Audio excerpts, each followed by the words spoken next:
So I'm curious, do you have a boyfriend now? No, I don't think. Yeah, I'm like, no. I think I broke up with someone this morning. It was great. Oh, amazing. What do you mean you think? Well, I've stopped responding today, and I think Okay. today's when Okay. I let it go. So, no, Okay. no Do boyfriend. you believe in ghosting people? Like, how would someone like you break up with someone? Oh my God, no, I would never. Well, the good thing, if I go out with you on a date or two, I'm usually pretty in because I've already done a lot of vetting. Okay. I'm a one man woman. I'm very loyal. I'm very invested. I feel like right now, love, and especially modern dating, it reminds me of base jumping. Like people are putting on all their gear and they're like going up to the mountain and they're like saying, I want to be a base jumper. I want to fall in love. I want to do all this stuff. And then like they don't jump off. And I jump off and I'm like, are we going to do this? Like, I'm going to fall in love with you. I'm going to be head over heels. And like, they're not. And I'm like, you're boring me. I'm so tired of it. I think it's so boring. I think the roster culture is bullshit. I'm like so over it. I don't like it at The all. roster culture. Well, everyone now is like teaching you on the internet to have like 17, have like a bunch of people on rotation and date Oh, yeah. people I that didn't even wants know to what do all that this was. stuff. Yeah. Yeah. And I'm like, who the fuck are you? Like, no, give some to me. I think you should kind of be all in, be patient, give someone the time of day. How to me, love is like a campfire. You're not going to spark one up and then go spark another one up and think the first one's going to inferno. No, you're sparking up too much shit. Like, go blow on the first one. Right. Give it some wood. I'm very So metaphorical. how are you meeting people in LA? Are you going out or are you like online dating? Oh my gosh, I go out. So if I do, and I don't even go out that often, but there's always someone lurking around a corner somewhere. But I don't go on a dating app. The dating app freaks me out. I almost went on Raya, and when it came to uploading the photos, I got freaked out, and I was like, I don't think this is for me. Hmm. I couldn't do it. Why do you think that is? I think honestly, there's no way for me to know just how handsome someone would be in person or how charming they would be or how smart they would be. None of that is going to translate digitally to me, I don't think. And the Yeah. idea of Okay. swiping on humans, that hurts me somewhere. And maybe I know that it's a radical way to think and I'm like the outlier who's an idiot and outdated, but I don't like it. No, I understand that. I mean, listen, there is something to be said for the fact that you could, like you said, do some research. You could also spend time seeing how someone is before you meet them. And for me, I can because I'm single, I can get a sense of whether or not I'm going to like them. Forget about their picture because they hardly look like their picture. The mannerisms change what they look like, right? So the chemistry, you don't know. You cannot tell chemistry on a photo. But I could tell if they're attentive. I could tell if they give good phone, like if they can combat a little bit, if they can, banter. I like that. And Yeah. I like seeing if there's like some sort of chemistry before you meet them, because if there is, then there's a higher chance that no matter what they look like, that chemistry will translate anyways. So I don't mind the online dating stuff.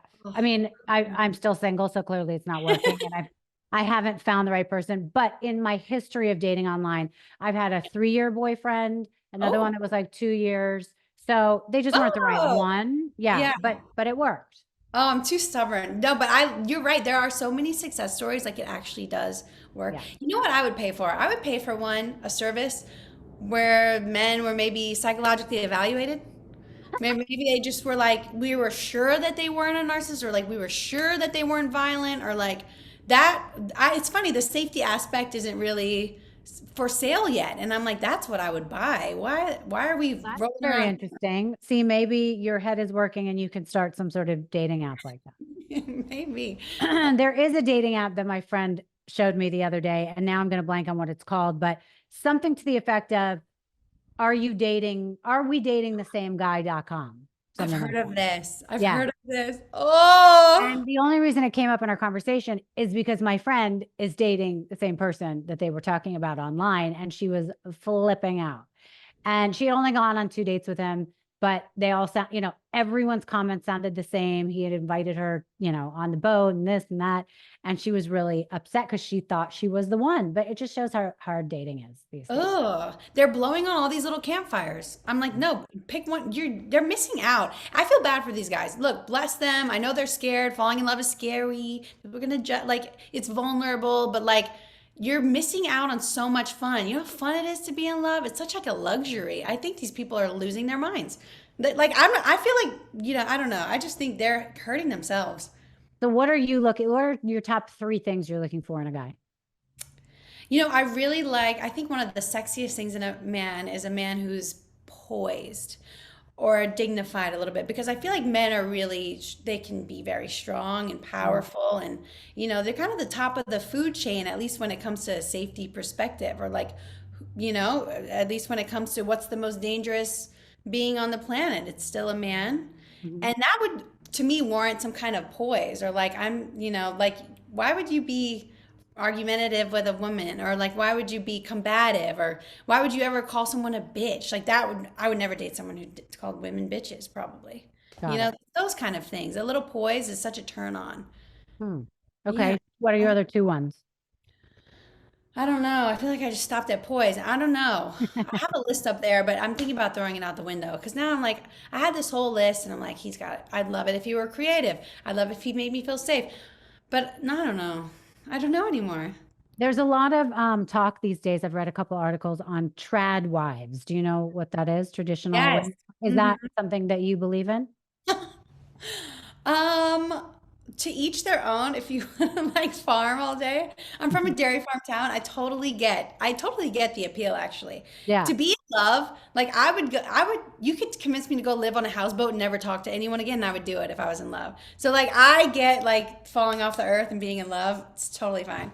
But what I don't think is good, I don't think it's, being financially abused is never good. So we don't want to be, sacrificing our safety for these kind of lifestyles. And you have to remember, a lot of people who have had the most brutal heartbreaks in their lives never expected it. So I Right. think it's important to remember as women to keep an element of safety, especially financial safety. So whether that's a good prenup, whether that's some kind of maintaining a job, I really think that's super duper important. So go live on the farm and do whatever you want, but be prepared just in case. That would make Right. it all good. I agree that financial independence is a level of safety that women should have, Mhm. not only just in case they need it, but for their own self-esteem. So, Yeah. Yeah. um,